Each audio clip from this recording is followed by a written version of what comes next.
We're going to go through a banded hip internal rotation passive range hold. So for this exercise, we're going to be using the 90-90 setup, i.e. generally having 90 degrees at this hip, this knee, at the hip joint, and then at this knee joint as well. Hip internal rotation actively would be my ability on the rear leg to perform this movement. So lifting the ankle, coming from this part of my hip here, and then back down.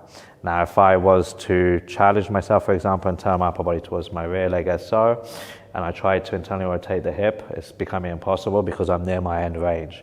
We want to be not within end range, but somewhere outside of it, but close to end range. So you need to figure out, generally speaking, turning away, moving down onto your forearm should make hip internal rotation an easier task, okay?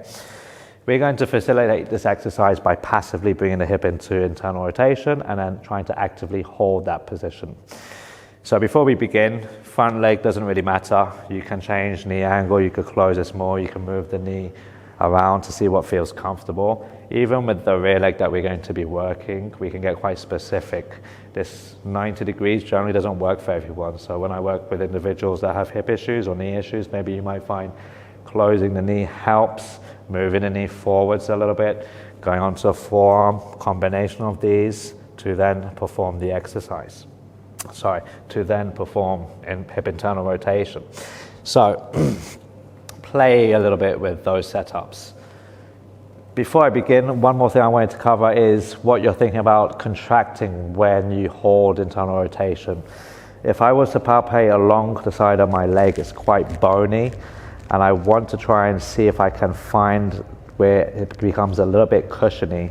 Generally between the top of that bone and my pelvis, there's a sort of area where it's quite soft and I can palpate, I can press into connective tissue muscle. So it's this side region here, just above the femur, the hip bone, okay, the leg bone I mean, that we want to try and think about engaging your gluteus minimus region, gluteus medius region.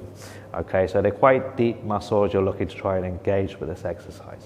So I feed the band through my ankle and then I take a little bit of tension on the band, okay? So I grip it, I've shortened the band, I adopt the setup that I know works for me, and then I want to be able to passively, so say, bring my hip into internal rotation with the assistance of the band.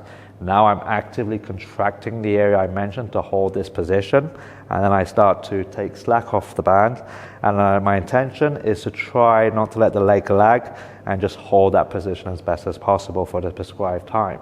And then I slowly parachute down, repeat. Use the band to help pull the hip into internal rotation, contract to hold that glute minimus region, and then slowly take slack off the band. Okay, so that is your exercise. Just to recap, hip internal rotation, passive range hold.